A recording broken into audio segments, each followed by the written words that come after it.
Hello everybody, Christian from Treasure Town here, and today we're going to be talking through the top 15 most valuable modern dimes all the way from 1965 when they switched from silver to the present. And we're going to be going from least valuable to most valuable, though there's also going to be, it's not like literally every 15 most valuable in the sense that there are some findable ones that might be worth $50 or $100 or $150 that you get in your pocket change that are pretty exciting. So let's go into that. This first 1982 Roosevelt dime has a no mint mark, and at that stage, today we know, and a lot of coins would not put a P mint mark on their coins. That's Philadelphia, that's the first mint, that's why they didn't put mint marks on it, because there was only one mint till about 1838 when they expanded at 3 locations. But one year they forgot to put the mint mark on some of the dies, and the dies then strike the coins, and so here we have an example where they totally forgot it. It's just 1982 and there's no P. Now there's going to be some no mint mark coins that are valuable, but those are because they're proof coins that are only struck at the San Francisco Mint, and as such they should have an S mint mark. This is completely different. All of these coins were supposed to have a P, and they were circulating strike, and they don't, and that's what's interesting. 2007, as you can see, you've got that P mint mark there. Then there's a couple cool like error dimes. This is a good example of a die break, and the good news is that with die breaks, there's going to be lots of similar coins that were produced. So dies strike a ton of coins in a row, and over time they can wear down, they can chip, and right here we see that the die had worn down and broken off, and then metal fills that, and then it basically fills it from the back of the coin to the front. And so there's going to be different stages of this die break on 2007 coins. Many would have been struck. This was an example, and it sold for a modest $220. But again, if I find a dime that ends up being worth $100 or $200, it's pretty cool, and die breaks are a little more repeatable than some of the other errors. This 1975 S proof repunched Mintmark dime is a great example of one that's going to be quite repeated. As you can see, there's going to be some split serifs in the S on both of the serifs there. One is going to be worth $100 if it's a little less nice of a strike, doesn't have that cameo look, but the nice ones can range up to about $1,000. Similarly, there's some proof double die coins. This one, 1968, so instead of repunching a mint mark, which is they strike the die and then they put the mint mark in separately, this coin would have been struck and the lettering is doubled, especially in that We Trust. So you can see those clear shelves and serifs in the W, E, in the Trust, in the God, a little bit less so in Liberty, but a bit, I guess, of a shelf on that I letter. After that, we have the 1967 double die obverse. These are a little tougher to see. This one sold at Stack's Bowers for about $600, and you can see a little bit of the split serifs in the O. Some of that is going to be found in the E, up in the top right corners. A little bit more challenging to discern, I'll admit, but 1967 is a date that they struck a ton of these coins, and so they're a little bit tougher to find, but can be very rewarding, several $100s for any finds. Similarly, when we get into a couple more valuable ones, here's a no S mint mark where it's a proof coin that should have had that S mint mark, but it's totally super reflective surfaces, and these would have ranged up from about $500, but they can get expensive quick. And I know somebody who deals in a lot of proof sets who's found many of these, so these can be great coins to look out for. Similarly, though, there can be some wrong Planchet stuff. So we strike a lot of coins for foreign countries. This example was struck on a Philippines 1 cent Planchet in aluminum.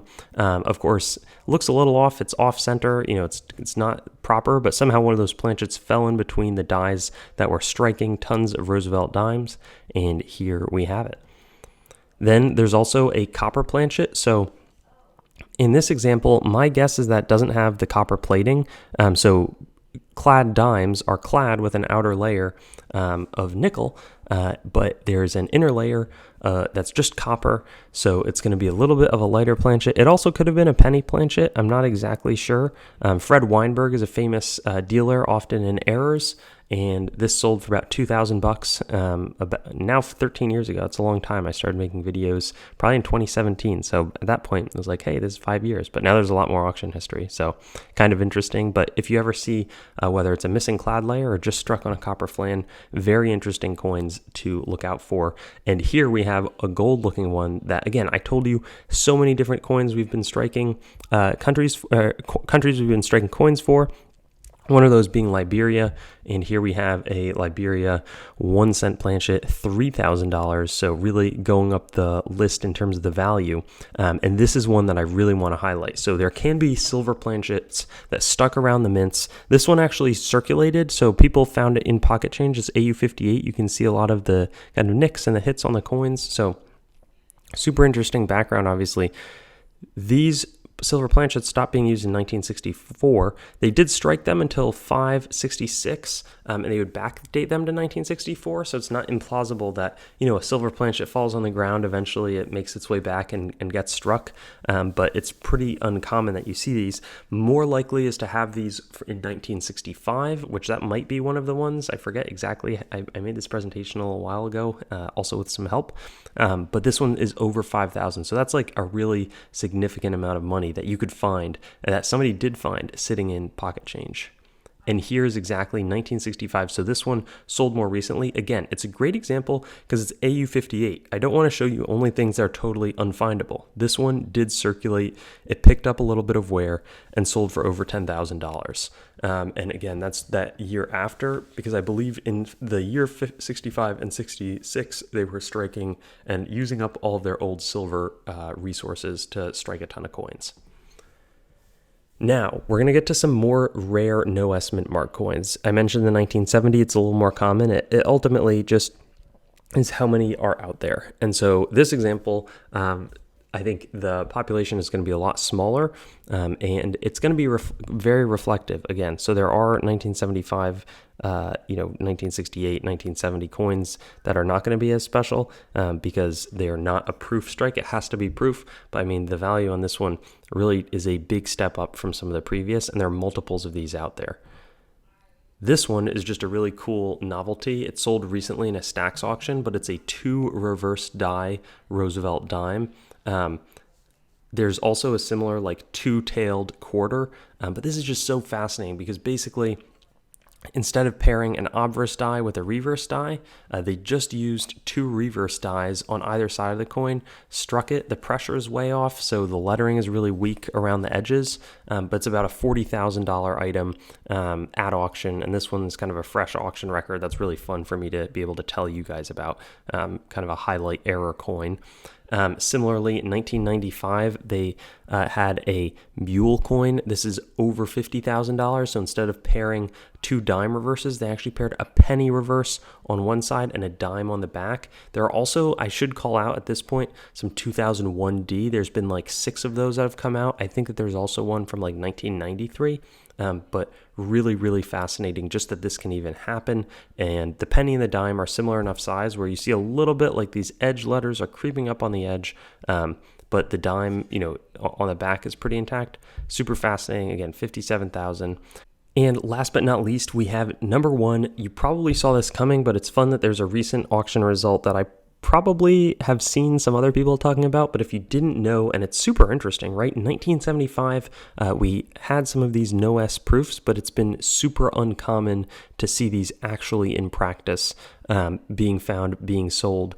And this coin, prior there was an auction record at about $450,000, but this one ends up selling for $506,000 at a great collections auction last year. It's just fascinating how expensive some of these errors can be. It's a little crazy to me. I mean, it's also like probably the king of the no-S Mintmarks, but there are a lot of other coins that you could purchase for $500,000. So it's interesting how it ends up working out in terms of who's owning kind of the famous high end of the market examples of coins that were misproduced at the mint. But super interesting. I feel like it's so fun to go through this history, all 15 examples, and there's a lot more. I have a bunch of other videos detailing some of the smaller Roosevelt dime errors, varieties, and other rarities that you can take a look at. And I'll look forward to continuing to share and put out more content. See you guys soon. Thanks for watching the video. Make sure to head on over to treasuretown.com and sign up for our email list to stay up to date on everything that's happening, whether it's auction updates, exciting new inventory drops, coin collecting news, or general informational resources. Hope you enjoyed the video, and I'll see you on another one.